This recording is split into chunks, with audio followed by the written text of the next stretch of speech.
Bienvenue sur Le cinéma est partout.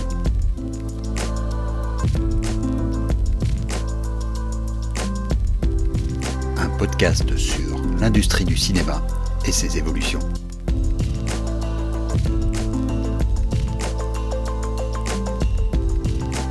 Au milieu de cet été, alors que le petit monde du cinéma bruissait aux effets conjugués de Barbenheimer, une petite info passait presque inaperçue. Disney se retirait d'un nouveau marché de la vente de films sur support physique. Désormais, après l'Amérique latine, l'Australie ne sera plus fournie en DVD et Blu-ray estampillés Disney. Les Aussies n'auront désormais qu'à faire comme tout le monde, prendre un abonnement à Disney+, ou un service d'IPTV, ne nous voilons pas la face. D'autre part, l'activité historique de Netflix, dvd.com, cessera ses activités le 29 septembre prochain. Notre quotidien national, Le Soir, se fondait pour l'occasion d'un article pour dire à quel point le support physique n'est plus qu'une affaire de dernier mohican. Et il n'était pas le seul.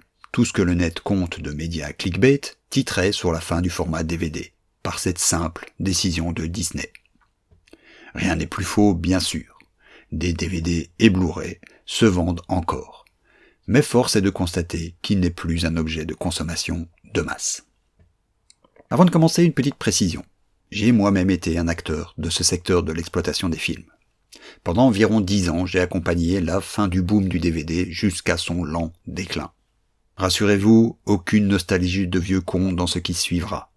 Le support avait ses tares, et il est aujourd'hui pénible de remettre une vieille galette dans son lecteur pour se taper 3 minutes de bande-annonce et un message non skippable de la Belgian Anti-Piracy Foundation, avant d'enfin pouvoir regarder son film. Quand une griffe ou un vieillissement inopiné du disque ne le rend pas illisible. En termes de pur confort égoïste, il n'y a pas photo, il faut bien l'avouer. Néanmoins, l'heure de cette lente disparition est peut-être le moment de s'interroger sur ce que le passage au tout streaming a fait à l'industrie du cinéma, et notamment au cinéma indépendant. Commençons tout de même par un petit moment ouin-ouin. Le DVD, par extension le support physique, était sans doute un moment unique dans la cinéphilie mondiale. Du cinéma asiatique au trésor de la RKO, du cinéma d'exploitation italien à Glober Rocha, tout pouvait être disponible. Les canons étaient réévalués. Des auteurs comme Tsuyark, Dario Argento ou William Friedkin reprenaient leur place dans l'histoire du cinéma. Bien sûr, l'appareil critique de certains disques laissait à désirer, et se contentait du pur discours promo. Mais pour d'autres, c'était un véritable discours cinéphile qui accompagnait le film. Discours amplement relayé sur le net par une horde de blogueurs, forumistes et collectionneurs amateurs. Plus rien de tout cela aujourd'hui, ou presque. Les films trop anciens ou trop de niche sont relégués sur des plateformes confidentielles, et le discours purement cinéphile s'étiole et peine à trouver une nouvelle génération. Cependant, l'ère du stream, du tout à disposition tout de suite, venait avec sa promesse, la curation. Puisque tous les films et toutes les séries sont potentiellement là, en permanence à portée de clic, dans un flux continu de nouveautés, il faudrait bien des guides pour nous diriger dans la jungle des contenus. Force est de reconnaître que cela n'a jamais été vraiment le cas, sur aucune plateforme. Et cela pour 2 raisons à mon avis. 1. La promesse de départ était fausse. Tout n'est pas disponible. J'en ai parlé récemment, l'offre de titres disponibles sur les plateformes est en fait en train de se réduire constamment, dans un mouvement double de réduction des coûts de gestion et d'une structuration de l'industrie qui n'est pas adaptée à des stratégies globales. Les films sont vendus par territoire, et les seuls streamers arrivant à sortir leur épingle du jeu n'y arrivent que parce qu'ils agissent à l'échelle mondiale. 2. La curation n'arrive en fait qu'à amplifier l'effet de niche. La curation est censée venir en opposition au tout algorithme, à la suggestion qui ne parvient qu'à une reproduction du même. L'humain contre la machine. Et le problème de l'humain, c'est sa volonté de se distinguer, d'aller chercher la petite pépite dont personne n'a jamais entendu parler, ou presque. Or, dans le monde des industries culturelles, la denrée rare, celle après laquelle tout le monde court, c'est le temps. Dans cette configuration, la perle rare est en fait un risque, celui de perdre du temps avec une fausse découverte. Pour être clair, ce piège de la curation existait déjà dans le monde de la diffusion physique et de la télé de papa, avec les collections Cinéma de quartier de Jean-Pierre Dionnet ou plus récemment la collection Make My Day de Jean-Baptiste Torret. Seule cette dernière arrive à perdurer dans le temps, mais justement à un moment où le DVD est lui-même devenu un produit de niche. La curation est probablement la fausse bonne idée de l'ère du streaming, censée nous éviter le doom scrolling, tout en attisant notre soif de nouveautés. Or, elle n'est jamais arrivée à égaler ce qu'elle cherche réellement à émuler, le bouche à oreille. Peut-être qu'une solution à ce problème est plus à trouver du côté de ce que font les plateformes de distribution de jeux vidéo, jouant beaucoup plus sur l'aspect communautaire. Mais ce sera, peut-être, pour une autre chronique. Voilà donc pour les changements du point de vue du spectateur. Intéressons-nous maintenant aux films eux-mêmes. L'apogée du DVD a commencé à la fin des années 90.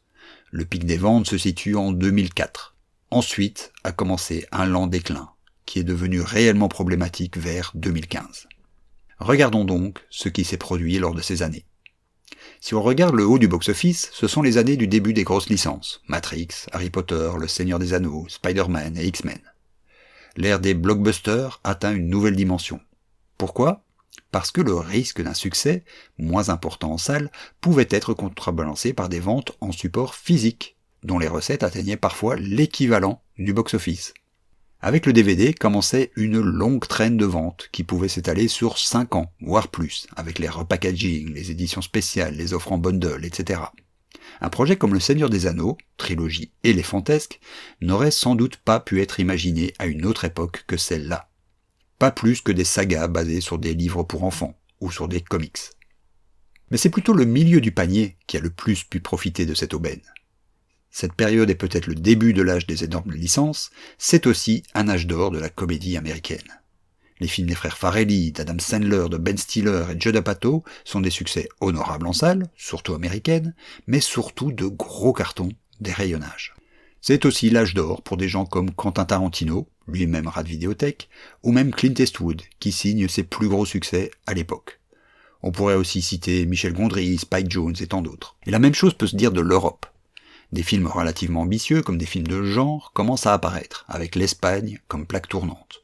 Et sans aucun doute qu'un film comme The Artist, film muet avec des acteurs à l'époque méconnus, n'aurait pas pu se faire si la période n'avait pas été aussi commercialement propice. Les grands perdants de la fin de cet hypothétique âge d'or, ce sont donc les films à moyen budget. Les plus petites productions, audacieuses, irrévérencieuses, parfois un peu bancales. Si ce n'est qu'en fait, elles n'ont pas complètement disparu. Elles ont été avalées. Les énormes blockbusters, américains mais aussi européens, sont aussi des comédies potaches, des films d'horreur parfois gore, voire parfois des tourneraunes à envolée philosophique. Les réalisateurs des tentpole movies actuels sont les auteurs ayant émergé à cette époque, comme James Gunn, le réalisateur des Gardiens de la Galaxie et nouveau directeur artistique de DC, qui est un ancien réalisateur de cinéma gore. Ou celui des 2 derniers Thor, Taika Waititi, qui faisait des films absurdes en Nouvelle-Zélande.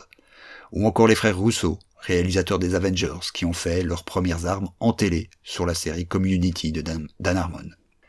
Tout cela n'est que le cours normal des choses. Les outsiders d'un temps deviennent les auteurs phares du suivant.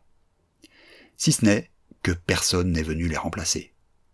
Les budgets moyens, source de la vitalité et de la recherche de formes nouvelles, ont tout simplement disparu. On se retrouve aujourd'hui avec des blockbusters tournant entre 150 et 300 millions de dollars de budget, hors marketing, et de l'autre, des petits films d'horreur à 20 ou 30 millions maximum. Ne reste au milieu qu'un cinéma d'auteur pour grands festivals. Poor Things, par exemple, qui a remporté le dernier Lion d'Or à Venise, a ainsi coûté 70 millions de dollars. Tout le reste se retrouve maintenant sur les plateformes, qui commencent elles-mêmes à ne plus vouloir prendre de risques et se focaliser sur de plus gros budgets. Mais il y a un autre secteur qui se trouve lui aussi complètement chamboulé par la nouvelle donne, la distribution. On le sait, la distribution est un des maillons à haut risque de la chaîne du cinéma. En milieu de chaîne, c'est lui qui subit le plus la pression financière dans le circuit. Le DVD, dont les ventes lui remontaient directement à un niveau national, était un régulateur parfait de la trésorerie, amenant un flux régulier et rapide de liquidités. Certes, les choses n'ont jamais été faciles et les négociations avec des grosses plateformes de vente rognaient déjà dangereusement sur les marges.